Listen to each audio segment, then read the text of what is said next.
விஜய் சேதுபதியை சுற்றும் big pass Vijay TV போட்ட sketch.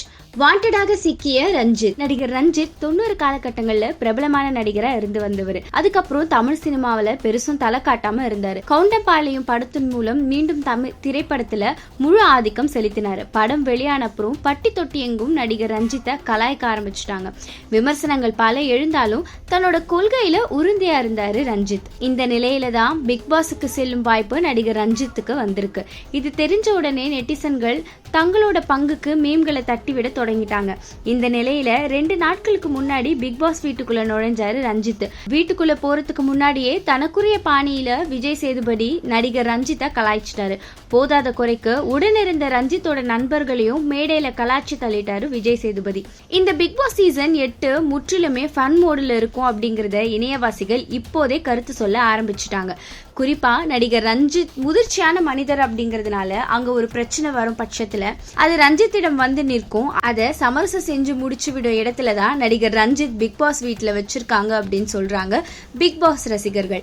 அப்படி நடக்கும் பட்சத்துல தனக்குரிய பாணியில அவர் அட்வைஸ் செய்ய ஆரம்பிச்சா அதை வச்சு டிஆர்பியை எகர வைக்கலாம் அப்படின்னு விஜய் டிவி திட்டம் போடுறதா செய்திகள் வருது. மேலும் விஜய் சேதுபதி கமல் போல நடந்து கொள்வாரா இல்ல தனக்குரிய பாணியில புது யுக்தியில கையில எடுத்து இந்த சீசன்ல விளையாடுவாரா அப்படிங்கிற எதிர்பார்ப்பும் அதிகமா இருக்கு. விஜய் சேதுபதியை பொறுத்தவரை மனசுல பட்டதை இயல்பா பேசக்கூடிய ஒரு மனுஷன். பிக் பாஸ் நிகழ்ச்சி விஜய் சேதுபதிக்கு ஒரு நல்ல அனுபவமா இருக்கும் அப்படின்னு சொல்றாங்க விஜய் சேதுபதி ரசிகர்கள். எனவே ரஞ்சித்தையும் விஜய் சேதுபதியும் சுத்தி தான் இந்த பிக் பாஸ் நிகழ்ச்சி இருக்கும் அப்படிங்கிறது இப்போதே நெட்டிசன்கள் கணிக்க தொடங்கிட்டாங்க. இந்த சீசன் முற்றிலும் மாறுபட்ட விதத்துல இருக்கும் அப்படிங்கிறது தான் நம்ம எல்லாரோட எதிர்பார்ப்பாவும் இருக்கு. எப்படி இருக்குங்கிறத பொறுத்திருந்து பார்க்கலாம். எனக்கு என்ன ஒரு விஷயம் புரியலன்னா, நான் இந்த படம் எடுக்கும்போது நான் உங்கள்கிட்ட இது பகிர்ந்துக்குன்னு நினைக்கிறேன். எங்கே பார்த்தாலும் என் சம்பத்தை என் பேர் எடுத்தாவோ ஒரு விஷயத்த சொல்லும் போதோ டப்புன்னு நான் சாதி வரியாக நாடக கதறி இவன் இப்படி தான் ஒரு ஃப்ரேம் பண்ணி அப்படி தூக்கி அப்படி போட்டுருவாங்க. மளிகை கடையில் பருப்பு இதுதான் ஐட்டம்னு இவங்க சொல்லும்போது எனக்கு என்ன தோணுதுன்னா, யாருக்கு இந்த கோபம் வருது? எந்த அப்பா அம்மாவது என்னை கூப்பிட்டு என் பொண்ணு அப்படி தாண்டா ஓடும் 10 பேர்த்துட்டு போகும், உனக்கு எதுக்கு இந்த வேலைன்னு கேட்டாங்களா? என்ன யாராவது கேட்பாங்களா?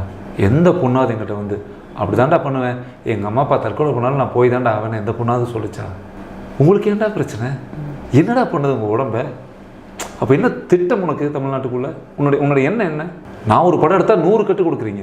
என்னால் சொல்ல வந்த விஷயத்தை கவுண்டர் மணியத்தில் 26 இடத்துல கட்டு வாங்கி உட்காந்துருக்கேன். ஏசி டிக்கெட் வாங்கியிருக்கேன். நான் ஏழை கலைஞன், நம்ம நட்சத்திரமே கிடையாது, நம்ம ஸ்டாரே கிடையாது. ஆனால் நான் ஒரு படம் எடுக்கும்போது இவ்வளோ பிரச்சனை. என்ன போல இன்னும் 100 பேர் போடுறாங்க. நான் சின்ன ப்ரொடியூசர், இன்னும் 100 பேர் போடுறாங்க. ரஞ்சித் மட்டும் இல்லை, நான் எனக்கு மட்டும்தான் சொல்ல விரும்பலை. சின்ன படங்களுக்கு இந்த நிலைமை. இந்த மாதிரியான கருத்து படங்களுக்கு சின்ன படங்களுக்கு ஒரு ஷோவாக தான் கொடுத்துருவாங்க கடைசியில். இந்த மாதிரியான கருத்து படங்களுக்கு பட் நான் அதை பற்றி போராடுறேன். வந்தால் பாப்பா வரலன்னா போடன்னு தூக்கி நான் அப்படியே ஒரு ஆள். இதுக்கு நீ அவங்ககிட்டையும் போய் நம்ம கெஞ்ச முடியுமா? அது நான் ஒரு கருத்தான ஒரு படம் எடுத்தேன், நல்ல படம் எடுத்தேன், அதை சொல்ல வந்திருக்கேன். அப்போது யாராவது ஒருத்தர் சொன்னான்னா குரல் விலையை நசுக்கிறது. அப்போ இவங்க கருத்துரிமைங்கிறது எங்கே இருக்குது? இந்த சமூகத்துக்கு என்ன போராட்டானுங்க. இந்த சமூகம் அப்படி இருக்குது, இப்படி இருக்குது, இந்திய நாடு இப்படி இருக்குது, இந்திய இறையாண்மை எப்படி இருக்குது, மதம் அது இது, 4 ஆளுக்கு இத்தனை போராட்டம். எத்தனையோ நடிகர் குரல் கொடுத்துட்டே இருப்பானுங்க அடிக்கடி. அந்த சமூக நீதி பற்றி பேசுகிற எவனுமே செல்ஃபோனில் வரதை பற்றி பேசவே இல்லையே.